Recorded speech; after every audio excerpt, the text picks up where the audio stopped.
Nos anos 2000, eu assisti uma competição no Discovery Channel, uma competição criada pela DARPA, onde veículos autônomos teriam que completar algumas tarefas, alguns trajetos.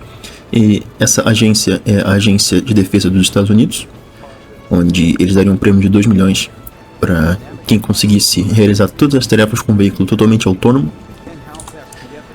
Para essa competição urbana tinham 43 participantes, e esses participantes incluíam diversas faculdades e empresas privadas, e a maioria deles conseguiu concluir esse trajeto. Mas o interessante é que não haveria ninguém controlando esse carro, nenhum tipo de controle remoto. A única coisa que eles poderiam fazer é parar a tarefa. E imagino que tenha sido algo bastante interessante, porque é aquela apreensão de não saber o que o veículo vai fazer, porque você treina ele, você seta os sensores, você treina ele, e você simplesmente larga ele no trajeto e espera que a rede neural saiba o que fazer. Então você fica sentado ali só observando, sem poder interagir, sem poder fazer absolutamente nada. É apenas a rede neural controlando o veículo. A DARPA, claro, tinha interesses militares nesses veículos autônomos, e muita pesquisa e muito incentivo foi dado com essa competição. Inclusive aconteceu aí por vários anos. E nos dias de hoje, nós já temos aí um táxi autônomo, nós temos o Tesla, a gente não pode deixar de falar do Tesla. E eu quero explicar para vocês o que esses veículos autônomos têm a ver com aquele teste de capture de imagens e para que serve aquilo, como que aquilo funciona. Então, o Tesla, por exemplo, ele é um veículo que não é totalmente autônomo, ele tem autopilot, e esse autopilot, ele é um nível 2 de automação, e são 5 níveis de automação para veículos. O 5 é um totalmente autônomo, enquanto o 2 ele ainda exige que o motorista esteja sempre atento às ações do veículo. O táxi da Waymo, ele é um nível 4, ou seja, ele dirige sozinho pela cidade. Ele só não é um nível 5 porque ele depende de estar dentro de uma área onde ele foi pré-treinado. Ele não é um nível 5, mas ele é bem avançado e ele não precisa de ninguém dirigindo. Ele simplesmente, você pode chamar ele pelo seu celular e ele chega até você e vai embora. E quando ele precisa recarregar, ele volta para a base dele automaticamente, sem ninguém precisar interagir com ele. Vocês podem perceber aí que no teto do Waymo existem esses sensores que a gente viu ali na competição. Nós temos os sensores de radar, o LiDAR e câmeras. O LiDAR é interessante porque a gente pode ver aí no vídeo que ele gera uma composição 3D do mundo, como se fosse um joguinho. Ele transforma o mundo em um joguinho. Então a gente pode ver ali a representação do mundo que ele enxerga, e isso alimenta uma rede neural e ela toma as ações no veículo. E esse sensor LiDAR, ele é que é o responsável por criar esses pontos através da emissão de vários lasers que retornam para o sensor, e ele monta esse mapa 3D do ambiente. Então por que o Tesla ele não tem isso? Bem, o Tesla não tem porque o Elon Musk simplesmente odeia. Então ele diz que aumenta a complexidade, aumenta o custo, e fora que também fere um pouco a estética do carro, né? O Tesla tem uma aparência bem mais clean, né? Então ele depende inteiramente de câmeras. Agora, por que o título desse episódio é Eu Não Sou um Robô? Você lembra daquele CAPTCHA antigo que você tinha que digitar palavras?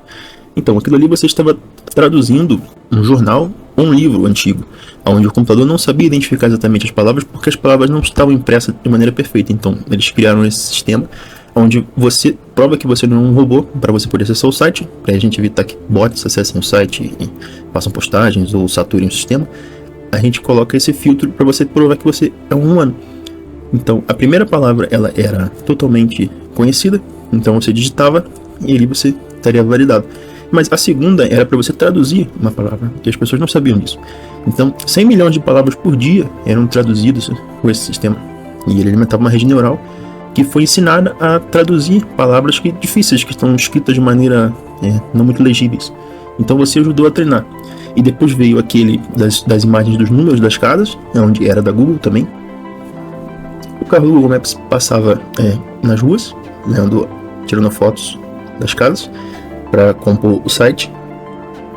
E para a identificação dos números das casas, que nem sempre é linear, e na maioria das vezes é um pouco até confuso, ele tirava fotos desses números e a gente treinava a rede neural para saber que números são esses através do CAPTCHA. Então a gente também ajudou a fazer a composição dos endereços do Google Maps. E agora, atualmente, um CAPTCHA mais moderno é esse, que você tem que ficar selecionando as imagens que tem um ônibus, que tem um carro, que tem uma casa, que tem faixa de pedestre, que tem a placa de pare. Então a gente presume e a gente percebe que provavelmente isso daí está treinando uma rede neural para identificar o trânsito, identificar os objetos que tem na rua. Como o Tesla, que usa apenas câmeras em um radarzinho de distância para poder se localizar e dirigir de maneira semi-autônoma. Então a gente está treinando uma rede neural a reconhecer objetos. Então cada vez que a gente faz isso, a gente está ajudando a treinar essa rede neural. Então isso já está acontecendo. Essa automação de veículos já não é mais ficção, já está na rua aí, autorizado a operar. Cada vez mais empresas estão entrando nisso, e a Uber também já está testando a possibilidade de ter veículos autônomos. E você, o quão confortável estaria em um robô dirigindo você no banco de trás, à noite, na chuva, no meio da cidade? Bota aí de 0 a 10.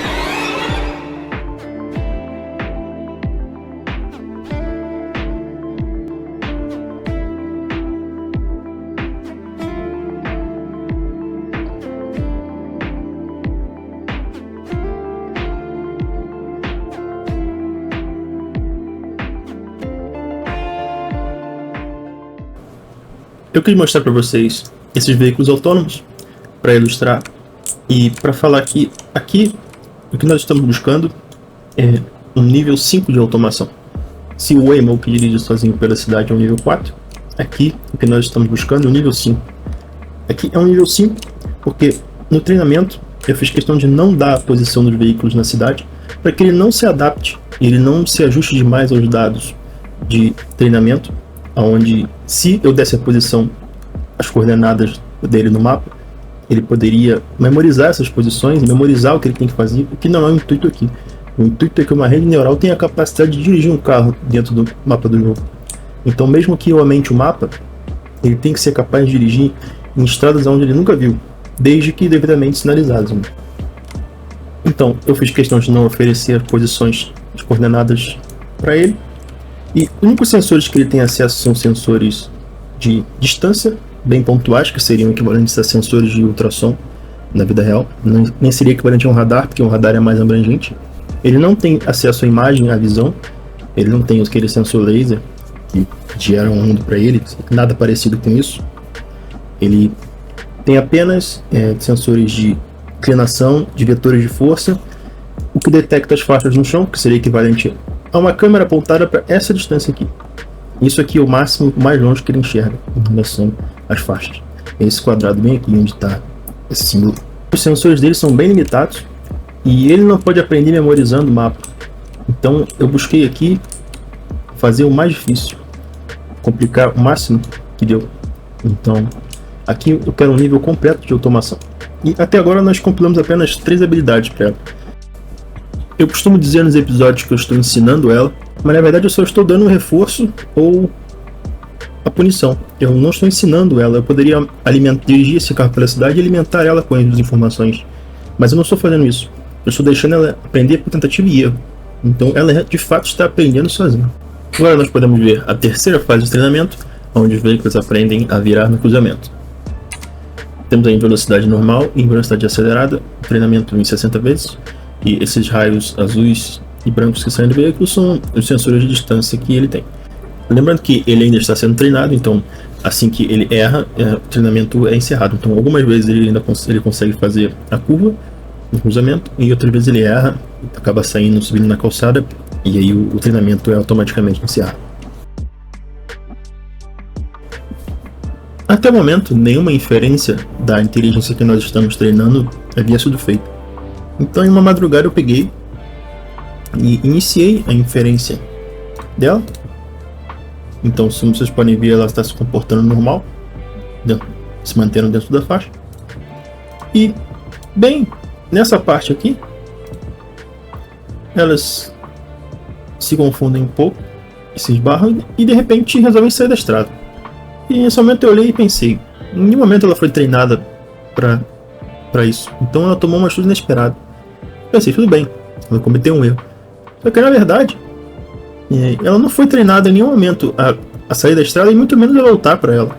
Porque No começo dos episódios eu disse que treinaria ela em diversas situações diferentes para que ela aprenda a lidar com essas situações, como sair da estrada, sofrer um acidente, a dar ré, esse tipo de coisa. Só que ela simplesmente dá meia volta e, por algum motivo desconhecido, ela tem a capacidade de voltar para a estrada. Ela se organiza de maneira bem cautelosa dentro da faixa e ela segue o caminho dela. A outra também resolve novamente sair da estrada, mas ela foi capaz de dar a volta na grama, voltar para a mão dela, se organizar dentro da faixa novamente e seguir viagem. Sendo que ela não foi treinada para essa capacidade, para essa habilidade ou esse cenário em nenhum momento. No treinamento, quando ela está dentro da faixa e ela sai, o treinamento era encerrado, então não tinha como ela saber voltar para a estrada dessa forma. E eu continuei fazendo inferência até que ela repetisse esse comportamento. E quando eu achei que ela não ia mais, ela simplesmente faz a curva para a esquerda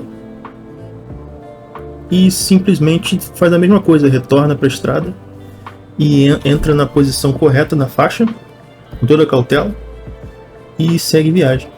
E eu fiquei sem entender e continuo sem entender. A gente poderia dizer que ela sabe a posição que ela estava, ela volta para lá. Não, mas ela não foi treinada para isso. E como eu disse, eu não dei a posição de coordenada dela no mapa, então não tem como ela saber onde ela está exatamente. Então esse comportamento permanece um mistério para mim.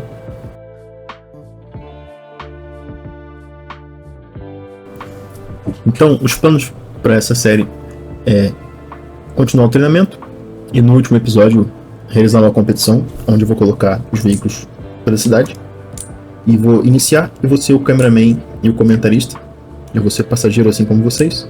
A gente vai ficar observando o que ela vai fazer, se ela vai ter a capacidade de dirigir para a cidade, o que ela vai fazer, se ela ficar presa, se ela cair num buraco, se ela vai ficar. Então vai ser tipo uma competição. Vai vencer a que continuar na estrada por mais tempo.